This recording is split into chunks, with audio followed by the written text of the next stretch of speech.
个娃，那个操心，干了回家的怕，他机关在了看守所，后悔少请我，少请等我。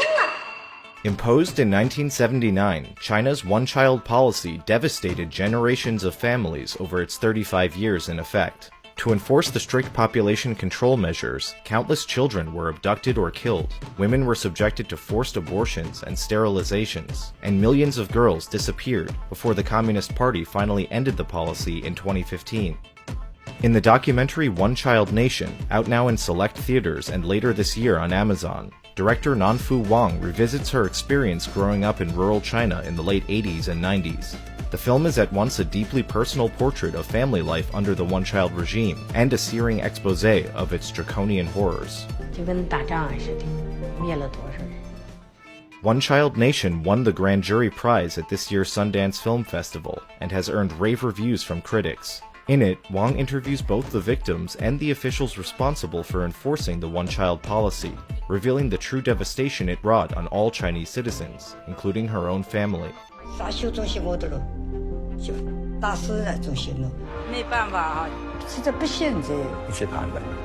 The government would have police, family planning officials go door to door.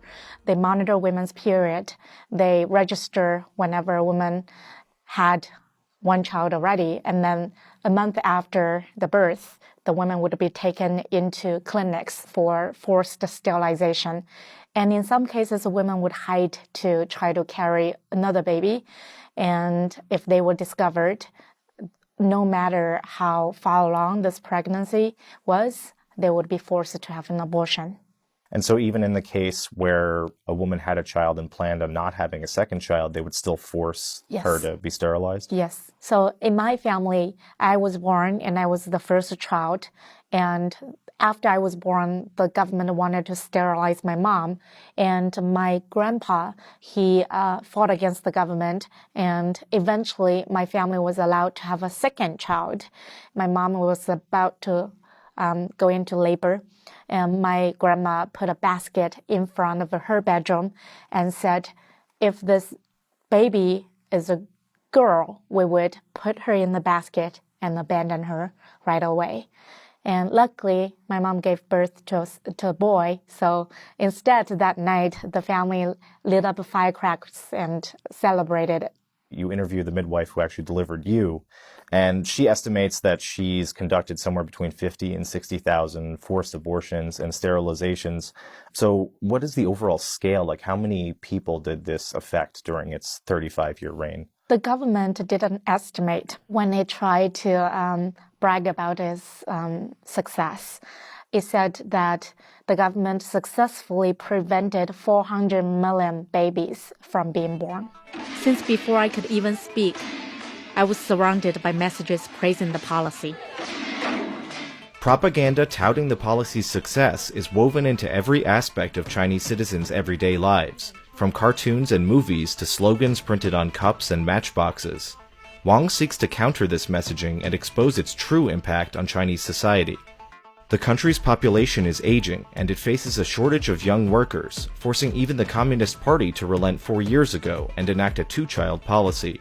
But the party can't erase the damage that's already been done, particularly to generations of girls. Today, there's something on the order of 30 million more men than women in China, right? Yeah, China has been a patriarchal society for thousands of years. So a lot of families would keep having babies, and when they had a daughter, they would choose to abandon this daughter or give away this daughter in the hope that the next one would be a son.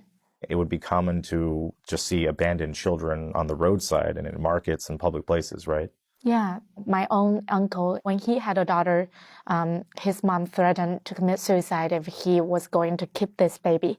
So he was forced to leave this baby in the market.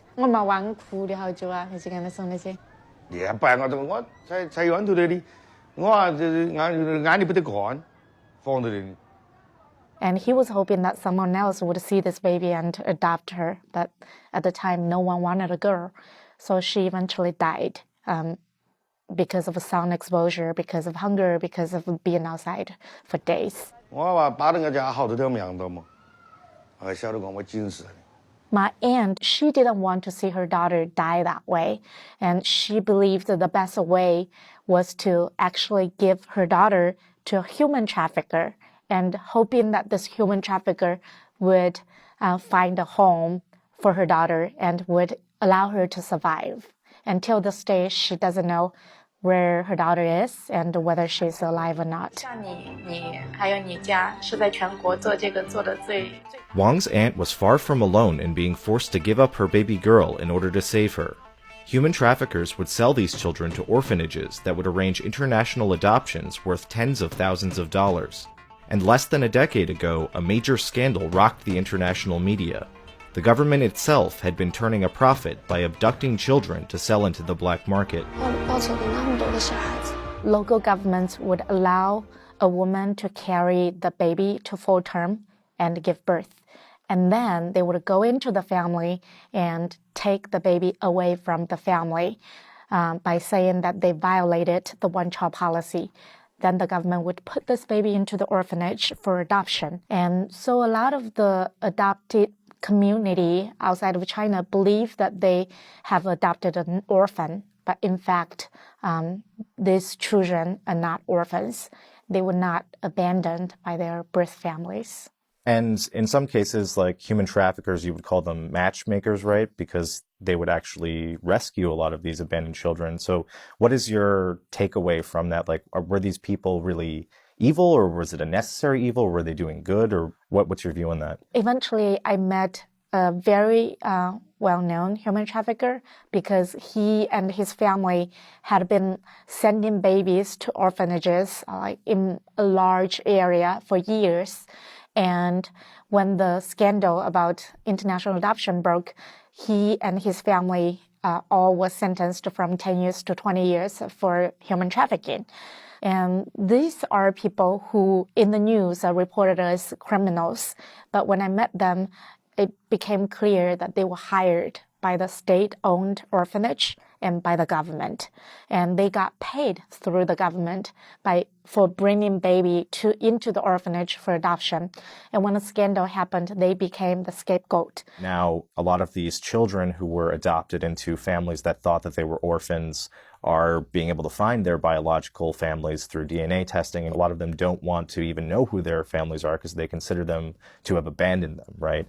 What would you say to those people, and do you think that they should blame their biological families for having given them up? I think it's really complicated, especially if what they believe that their identity is different from what the reality is. It's really difficult to face that reality. I think every parent would be heartbroken if they knew that their own child didn't want to know them, didn't want to connect with them. And I think all the parents in China, no matter under what circumstance that they are separated from their children, they all miss them. They all wanted to see them or wanted to know that they are okay. You interview not only the victims, but also the perpetrators of these atrocities on behalf of the one-child policy. And you interviewed sort of the head of the village officials who tried to sterilize your mother after you were born. Your grandmother was in favor of letting this happen. Looking back on this, how much personal responsibility do you think that your grandmother or your family members in these situations have, even the government officials, given that they were, just following orders? After I met with the village chief, the midwife, and a lot of officials, I realized that those people were all nice people, and they struggled with their own morality and believed that they did something wrong, but also they had to do it because it was the national policy and they had to follow the orders. It was for the greater good of humankind, for the entire earth, for the planet, for the nation. So it was then I realized that these people are also victims, and there is no perpetrators versus victims. Every one of them was the victim of the policy. And from there, I felt like I had enormous empathy towards them. Do you think that there's a limit to that excuse, that you're just following orders? And where does personal responsibility come in and personal choice when there's this massive state that is threatening your own family if you don't do this? When I was making this film, I often question myself, what would I do if I were in their position?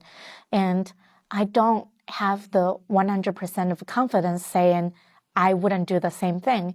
And I remember before I came to the United States, I worked in China, and at some point, I even wrote propaganda for the organization, for the university that I worked. I aspired to be a good worker, someone who is useful for the society. And when you live in that environment where the government told you to be a good person is to work harder for your government, then you believe in that. There is no other channel for you to get different information. So I really felt all the people who supported the policy was not because that they couldn't reflect, is because that they were never encouraged to reflect, to examine, and to have their own opinion. And in the film, you talk about how the propaganda was pervasive. It was on everyday food items. There's signs all over the place. Can you just talk a little bit about that machinery and how they employed it to such great effect? Yeah, it's the propaganda is in every aspect of your life. There are songs written about one child is best. There are theater performances. There are movies about it, stand-up comedy about it. You laugh at people who have more than one child. It just became part of normal life, like the air, the water, the tree that's there. You never question why it's there. And you thought that was just what the normal thing is. And I remember my friend told me that when she arrived in the U.S., and it was the first time that she saw people have siblings, and it's a normal thing. And she realized that then the one-child policy wasn't normal. The effect of all this indoctrination over decades is that today, even members of your family are still adamantly in support of the one-child policy, right? So how do they justify that? What do they see as being so important about it? So my mom, till this day, she still believes that the one-child policy was necessary. And she represents the majority of people in China who believe that the one-child policy helped China's economic growth and also helped them survive starvation. And it just showed me how effective the propaganda has been, because that's the main narrative that the government had always tried to make people believe through textbooks, through media, through the news. And population alarmism has existed for a long time in a lot of different countries and contexts. We see this today, sometimes suggestions based on climate change.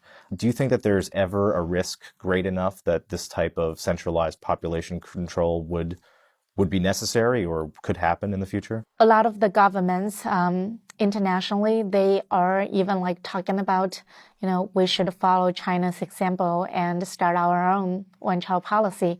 And I think that's really alarming. And I hope those people and those government officials can see the film and understand the consequences of a government taking away the choices from women, from individuals, what the human cost would be.